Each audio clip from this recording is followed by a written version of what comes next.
I am not an AI expert. Um, I don't think anybody is, honestly. I do work with a lot of brands across industries that probably most people would recognize the brands. And this, of course, has been a topic of strategic conversation over the last several years. And so I wanted to talk a little bit about not so much about the tech, although what we do often is kind of track what's happening around the world, both in economics, technology, what's happening in geopolitical situations, which is very complicated right now. And what we do is we try to inform our clients to make better decisions based on what we think is going to come on the horizon, what's already here, what they're already late on, and such. So it is very hard and it's in flux. And I can't say I know a lot, but I know a few things. So I thought what it might be good is to take a step up and give you sort of like a almost a meta view of what might be shifting right now because of AI. Also, what that means for day-to-day work as human beings. And then I'm going to echo actually some of the things that were already spoken today, which is, I think, good reinforcement. And towards the end, I'll open it up. I'll set you up and then open up for some questions practically about tactics if you want, or if you want to enter like existential questions about our future, I gladly do that. I actually had the privilege of teaching at this university years ago, philosophy. So if you want to get into like worldviews and metaphysics and how to justify your belief about AI, gladly do that as well. Okay, but we'll probably lose half of you. Uh, so here's the AI shift at scale.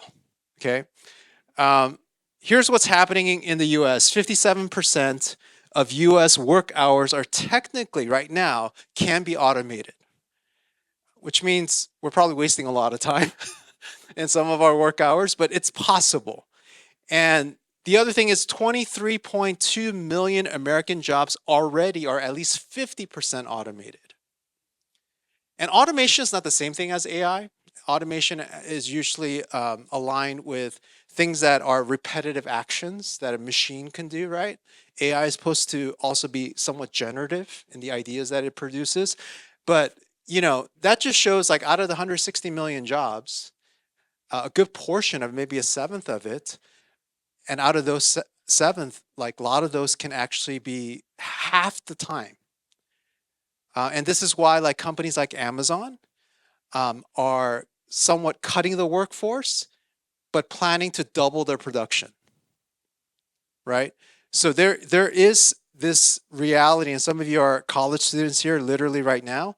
You are experiencing, if you're 22 to 27, 7.1% unemployment, because a lot of these replaceable jobs are early entry level career jobs, positions. And that's 3% higher than the average unemployment rate. And when you look at other countries like China, different countries out there, a lot of the unemployment of this age group is actually in double digits. So there is a significant challenge of what this means practically for the human race and what careers look like. It's not that uncommon that college students are applying to over 1,000 jobs and only getting a handful of callbacks. And so I know it's dark right now. This is dark, but there are some opportunities. Actually, there's a $2.9 trillion potential value of creating human AI partnerships and new business ideas that are upswing. It's kind of interesting. Because of AI, I think our GDP will go up a couple of percentage points, but so will unemployment for a short term anyway. That's never happened in history, right? Those numbers don't actually go up together. And so we are living in a unique time, but people are projecting, according to the World Economic Forum, is that, there will be over 92 million jobs displaced all around the world. This is a global number, but another 170 million created because of this new technology. So there may be a net gain in the long term, at least going to 2030. But in the short term, everyone's trying to figure this out. And there's significant work being here. And on top of that, like the 8 billionaires who run the world, did you know that more than 1 in 4 federal lobbyists in the US are working on AI issues? That means 1 out of 4 lobbyists in the United States, a little bit more than 1 in 4, are working to push agendas around AI. Okay. So I want you to know this is not like I want to just generate a new image that's funny so I could post on social. The implications of all of these, because it's a business, right?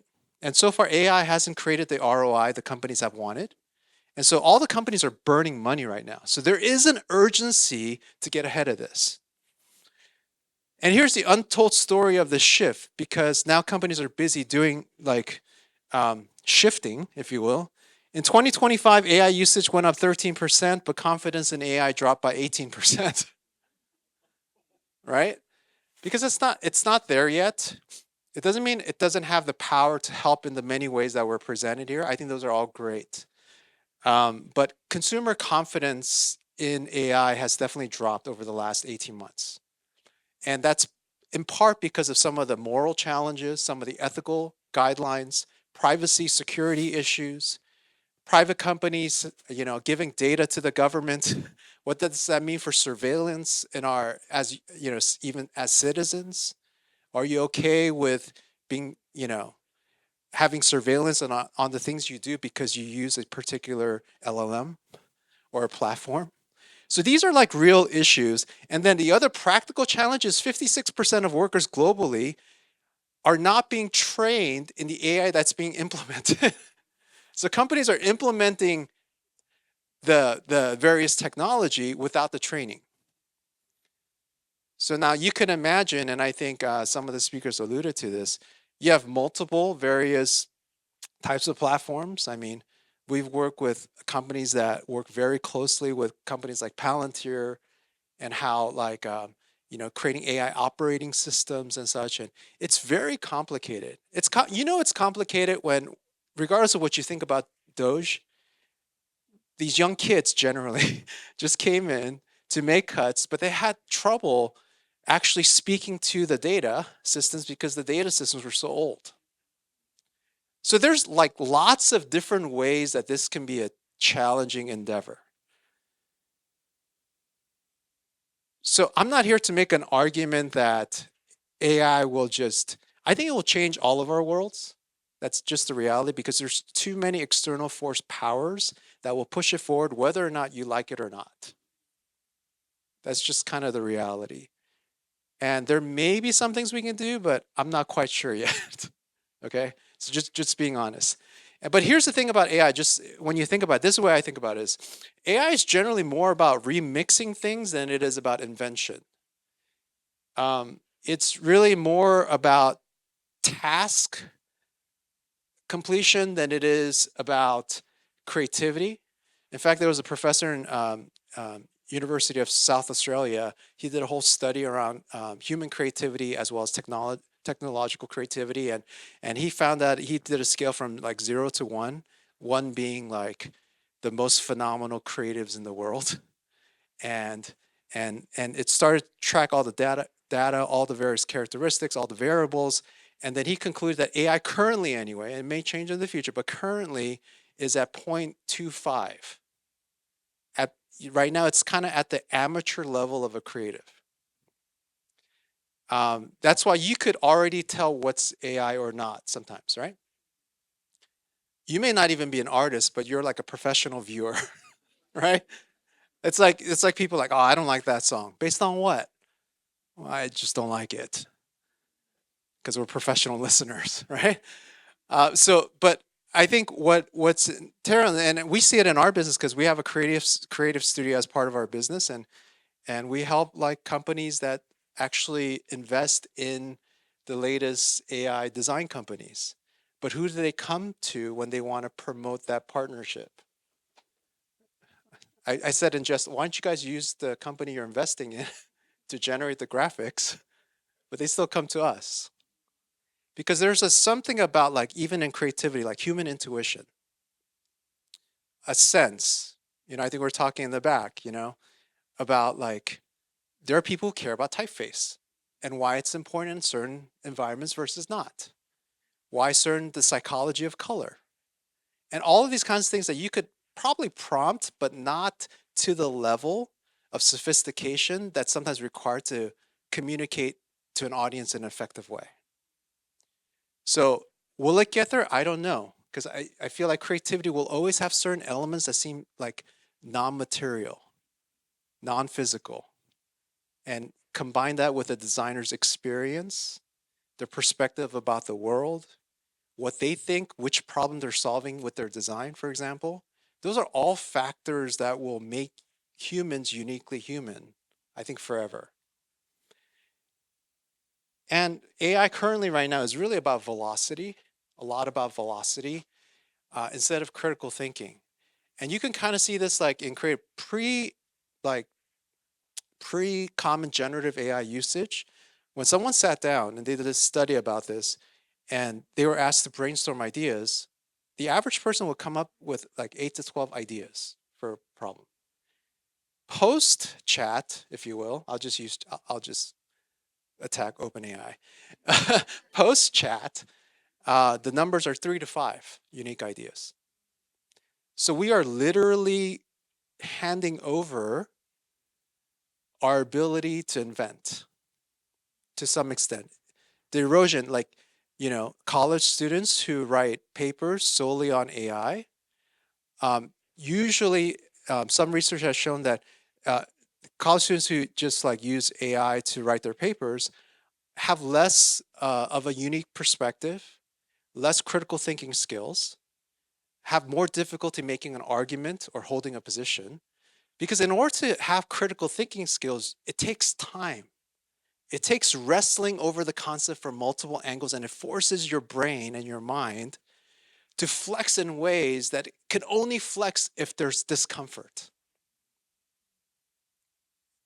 And so it's critical thinking is going to be not always there because AI will use whatever data set you give it to remix and reproduce things that may be new in the sense like you didn't think of it at the moment, but not new in the sense of like it's never been thought before.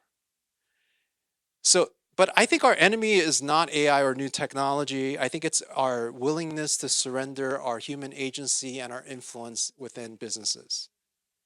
I think we just got to be very cautious about handing over the keys to people we've never met with values we've never seen. And so just be mindful of that. Here's the tension, and I think Al, you may have alluded to one of these points. I think is you can keep in mind you need kind of both. Is short-term efficiency great?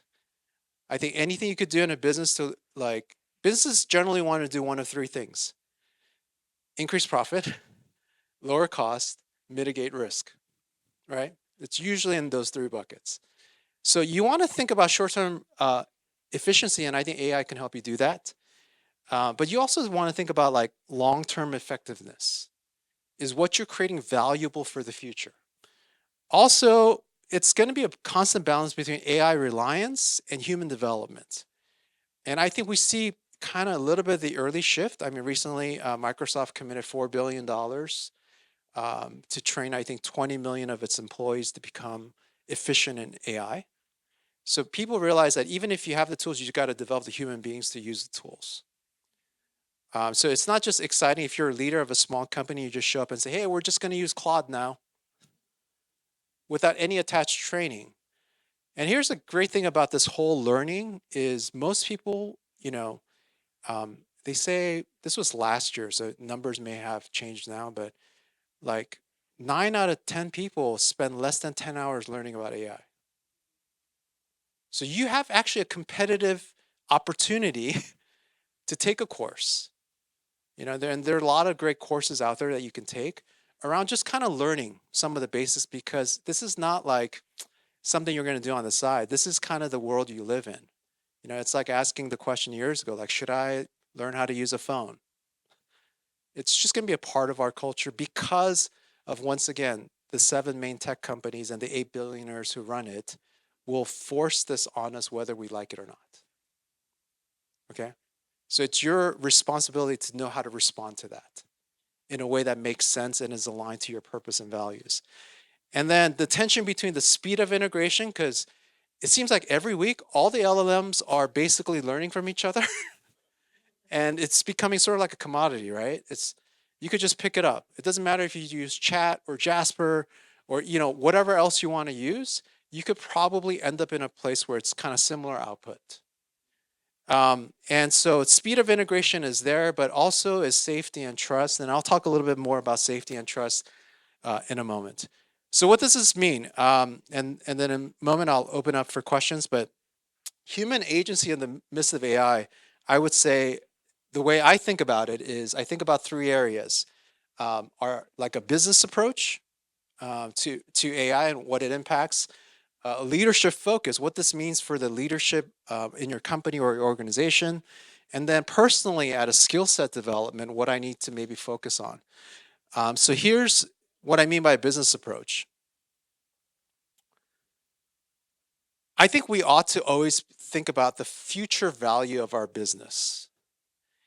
And things like technology, economic realities will impact what value creation that we create. And people who just think about their value currently often miss opportunities because they're not trying to think a couple of steps ahead. And when we think about AI, as you think about it, is you have a tool that could help you be a little bit more predictive.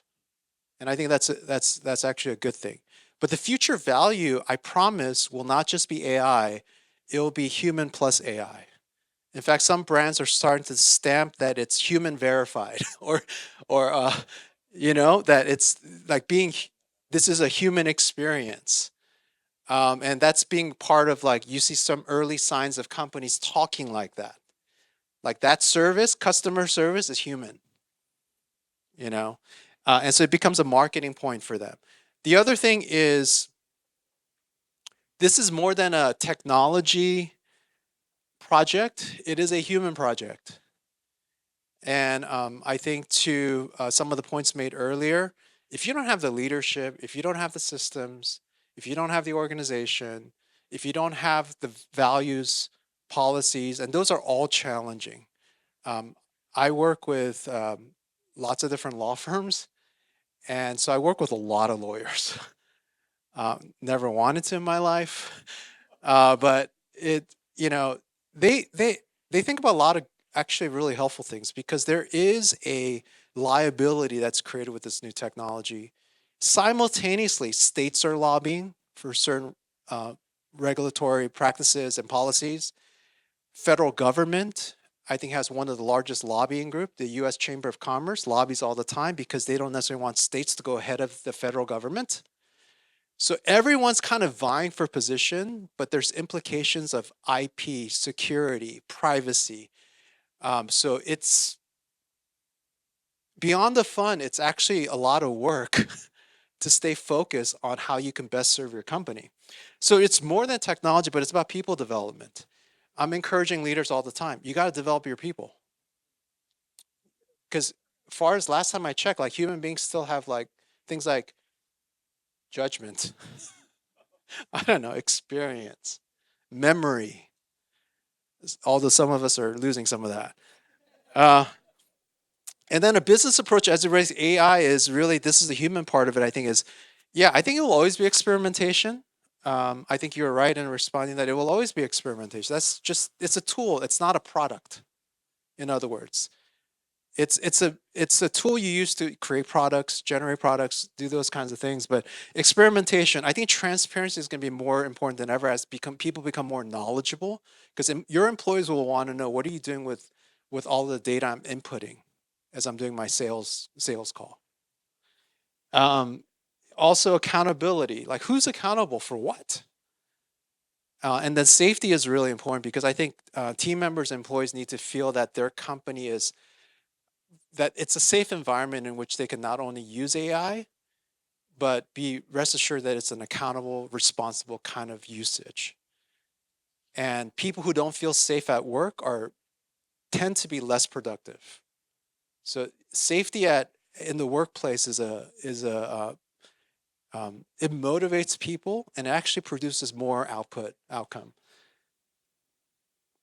Leadership focus. I think with this is like moving from the role of an oracle or of someone who has the knowledge to someone who actually, because when you're talking, people can just get on chat, right? And fact check you, right? And your team members are probably already doing that. So it's not the information, but can you actually become a mentor to them because you have more experience? Maybe if you're above them, you have new perspectives, but you also welcome them as actually a source of creativity. And then now we are moving from just leading people, leading agents, and leading robots, depending on the work that you do. And so now leadership have like multi-tier usage, and you could Google this, but McKinsey did a great report on AI and just kind of the human role in it last year, and in there it talks about like different industries where the numbers are kind of swaying as it relates to where to focus on people versus agents versus robots. But just to kind of know like these are options. But yeah, I think it's very going to be more commonplace in the next year. I have several friends who started companies and all their employees are agents. I think was it Brian who talked about that? Yeah, it's a team of agents. One lady, a friend of mine, she started a snack company for like cats and dogs, and she has no employees. Everything's done through AI agents. So just to kind of think like it might be possible. A friend of mine leads UC Berkeley's. I was talking to him yesterday. UC Berkeley's AI integration efforts in their education, and he was telling me like, yeah, this whole semester he's been just training his AI agent for each of his classes and putting in all the information, all the lectures, all the discussions, all the recordings, all the audio, and everything like that, so that he could hand the course to someone else who's going to teach it after him, so that they could ask the agent and not him. So part of it was him saving time, but it's like really leveraging it so that it becomes a practical tool for the next person who's coming in. Imagine if you did that at work for your position. You know, we've tasted the pain of like someone leaving, but they took all of the intel. uh, So, and then vision, like humanize the vision. In other words, like include human beings in your vision. Don't let a machine just tell you what your vision is or just justify your vision. But human beings are incredible resources of creativity, new perspectives. And all of you sitting here have such a unique collection of experiences and moments in life that can't be mimicked by a machine. And so I hope that you don't forget how unique you are and the potential you have as you lead others. And the skill set development, I won't spend too much time on it. This was already mentioned: critical thinking, social and emotional intelligence. But these take time to develop. I don't know. Were you born with? Like my wife reminds me all the time, like, no emotional intelligence. I mean, it's just like it takes time to learn. You get better. I'm getting there. But also also adaptive intelligence, which speaks to like being able to look at the output of AI and actually being able to critique it, and not just taking it at its word, but questioning it, verifying the facts, having further conversations about weaknesses about a particular framework it just produced. What are some concrete examples? Are those examples actual? So I think just upskilling our development will help you. So if you're 22 to, if you're like, I don't know, you're a junior right now and thinking about a career, all these skills will become vital. And I think companies will kind of start to see that you still need to hire smart people who can work with tools. And these are skill sets to develop. So your agency, I think, could shape the future of AI to some level, or at least shape the future of your business.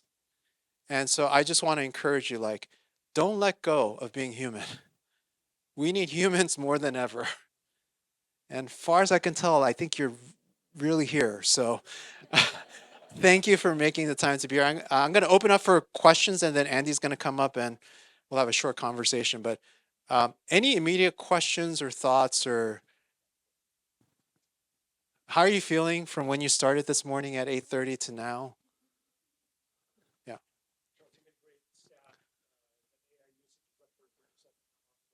yeah, absolutely. Especially among the group that has the most distrust right now are people in their early 20s.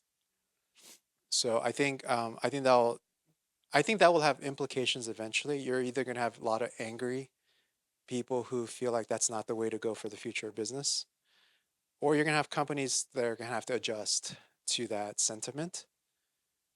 So I think you're going to hear a lot of language. Like I was at CES, which is a big tech conference in Vegas every year in January, and I was there, and then so many people talked about being like the importance of being human, and that was not the case the year before. So I was very encouraged that people are like, okay, let's not forget people in the midst of like, because there are some real threats. There are environmental threats with the way, unless we are able to produce the amount of like energy required, whether it's nuclear, hydro, whatever the case may be. We're finding there's heavy opposition to data centers being built in cities because cities hurt when the initial build is done. Uh, Electricity in some cities that data centers are built in go up 250%.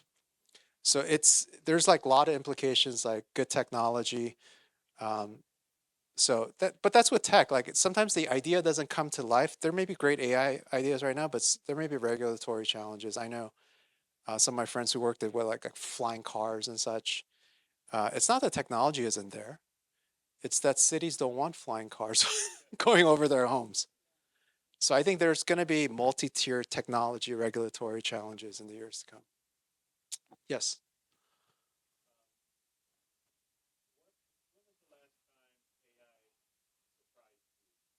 Mm. Yeah. AI surprised me. During COVID, used to be a social platform called, I mean, I guess it's still there. No one's on it now, but Clubhouse. You guys remember Clubhouse? Anyway? And it was weird because it was the highest concentration of people in tech and VC that just all happened to be there because I think we all had time during COVID. And when I first heard like the testing, I forget the gentleman in the back. You gave me a business card with a phone number to call, and Ernest. Okay, yeah, and you talk to um, virtual person, right? When I first heard that, this was like 5 years ago, I guess. It was amazing. The lady and we were all testing out like how she would respond to questions, and it was just so phenomenal. It felt like you were talking to a real human being. Since then, now I'm more not so much shocked, but I'm thinking about the implications. Like you see, for example, like neither here or there. Whatever you think about marriage, marriage is or at least childbirth is going down. Like California, 0.5% I think right now. We work with some school districts, and so that's becoming a huge financial challenge projecting down the road, right? But people, I think, can easily opt out for kind of humanoid robots instead of real children. I think relationally, you see some of that happening already. You add the artificial part of a artificial like boyfriend girlfriend's already there. So, and it's real, right? But then you add a physical robot body that looks human, and then you're going to start. I think you're just going to start to see like very interesting outflows of technology that it's not surprising that, but it's surprising, you know. So for me, I'm very curious about what does that mean for human relationship. Right now, I think half of young men have never asked a girl out. It's all via obviously apps and connections. But if you have never had never felt rejection in a physical sense, like, hey, you want to go out? No. So, uh, but I think we are on the verge of the implications of all this tech that's so helpful at one level, and yet, but then who's going to guard the line? You know, because there's so much money on those who are producing it. So sorry, part of me is very like cautionary as we think about this. Maybe one more, and then we'll, yeah.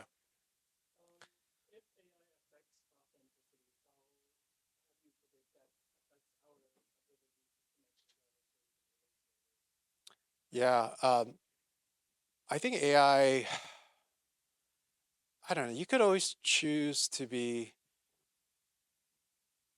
who you want to project yourself to be. So I think it's always been a challenge for human beings from the past, either because you have like say work conditions where you got to show up as a slightly different version than you normally are at home or something. I think you already see it online, where people have ask any teenager, they have like multiple accounts for any channel. And it's somewhat like one some do it because of they can be more transparent with a certain set of people, and others do it because they want to project a certain like 1A version of themselves. And so I think that's always going to be a human challenge. So I don't know, like AI will accelerate our ability to hide ourselves.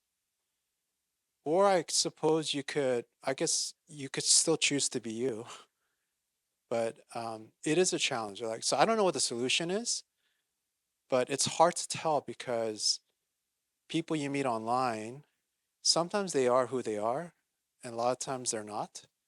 So I think we're going to have to kind of discern what authenticity means. Uh, but to a certain extent, that's always been true of human beings, right? Because sometimes people say you got to show up as the best version of yourself. Which version is that? I don't know. Right? Is that you or some other you? So I think but the fact that you're thinking about that question, I think gives me hope. If you stop thinking about that, it's going to be dangerous. All right, Andrew.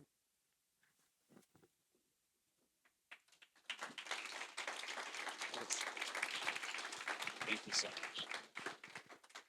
I know technology. Maybe. Yep. Hey, awesome. One, thank you. Like, I think this is a perfect summation of everything today. Like, getting to just dive into like with the exciting things that we're getting into, the how do we think about it, but keeping it about people is ultimately what this is really about. Like, if we're gonna do AI right, like on all of our posters, what if we get AI right? Getting AI right is remembering people and being fully human in the process. So, and you also said a thing. I have like 15 questions about what you said, but I want to like we'll have time to talk like afterwards with all of our speakers. But I do want to hit on the book because you said a thing. You said it's about people development, and I think you kind of hit on your life theme there. Like I don't know if that is actually your life theme, but it should be. So, and this Yeah, book is really a lot about that. yeah. Like it embraces that. So, could you talk to us a little bit about what the book is and what drove you to put it onto page? Thanks for asking the question, Andy. Yeah, of course. Uh, so sorry. It sounds like I'm selling, which I am, but uh, one of the reasons I wrote this book was because I wanted to emphasize that we still have a certain level of agency in creating the life. Because if we're not careful, our lives and our careers just go adrift, and we end up in places that we never planned to be. But this is not a formula. I call it design your good life, and I'm not trying to define what a good life is because there's so many factors. Like when I did research for this book, it depends. Do you come from an Eastern background, a Western background? Did you grow up with siblings? Did you like? There's so many things that maybe you didn't have much, so your good life is getting a lot more stuff. Whatever the case may be, is I wanted to kind of create a framework to help people take some proactive action and some decisions. And so there's like a lot of like little research, like for example, one on like curiosity in the brain. If you want to spark something, that idea of curiosity and the science behind it too, and what it does to our brain, our happiness, our health, mental and physical health. It's crazy that there's like enough evidence out there to show how powerful curiosity is. But what generally happens in life with curiosity? It's awesome when you're 3, right? Or even like jobs, right? I think I write about this in the book where you apply for a job and they're encouraging curiosity, like what are you learning, blah blah blah.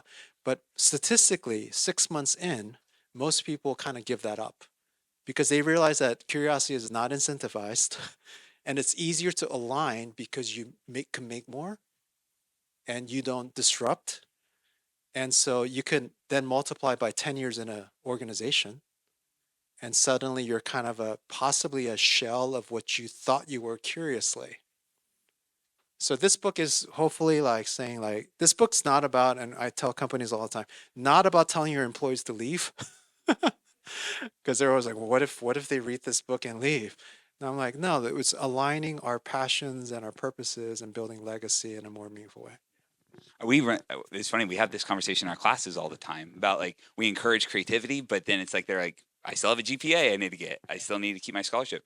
So I think it's a real tension. And I think what you do so well is you give practical edges to that. And so the book, getting to flip through it before when it came in, I know there's kind of a framework there, and you have an awesome trailer online as well. So if you guys check out the trailer for the book, but you have a framework in there that it's both for like if you're just starting stuff off or if you've been in the game for a long time, you're at that 10-year spot where the creativity has died off. Like, would you mind like introducing a bit of the framework or like showing off a little bit of what that looks like? Um, Yeah, so this is just a framework that really makes the book. And the way I thought about this is whatever you deem your good life to be, you're most likely going to be in one of three phases. One is maybe at the beginning of just sparking something. And each of the phases has a particular mindset to focus on, a skill set to develop, a drive to keep you going, and then an output you're pursuing. So, for example, Spark is for people who feel like something's on the verge coming, or maybe it's time for change. You kind of get stuck. And the mindset there is curiosity. So, there's a lot in the book about like how to re engage curiosity in life.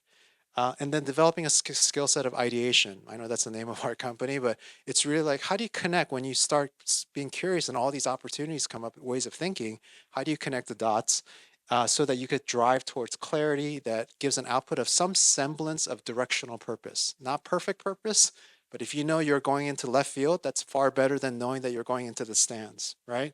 So I think that kind of output, and then once if you're a person who already kind of senses like this is what I think I'm about, these are my values, what I want to drive to, it's a phase called actualize, where it's about how do you develop a mindset of like that's highly biased towards action. What are some of the best practices around implementation, and then creating proof of the value creation. So I talk a lot about like how's value created. Usually you're removing a pain point for someone else or creating a gain for them. So like going from like not just having a proof of concept, because there's plenty of like good ideas, but creating a proof of value behind your idea is a different endeavor. So it kind of does the shift from proof of concept to proof of value. So that at the outcome of that would be is whenever you enter a room, you actually know what you're bringing to the table. So the level of confidence certain people move in is extraordinary because they've done the work. Some people can fake it and you may get lucky and successful to a certain point. But there has to be a point where you actually master a couple of things, or maybe even one thing. And then from there, if you've done that, there's a good chance you've kind of tasted some level of fulfillment and success. And that's where I want to focus on influence on the next phase is, you know, not like an influencer, but creating influence where your mindset's about contribution. And skill set is how do you curate your resources, your finances, your relationships to build the kind of impact that's meaningful in the world. So it's moving from being the best in the world in something to being the best for the world in something. So it's kind of like that shift. So if you do that, the outcome should be legacy, whether in your lifetime or through your kids or your network or your community. People will they may not remember you, but they will be impacted by the life you've created. So that's kind of like, in a nutshell, uh, the good life. That is awesome.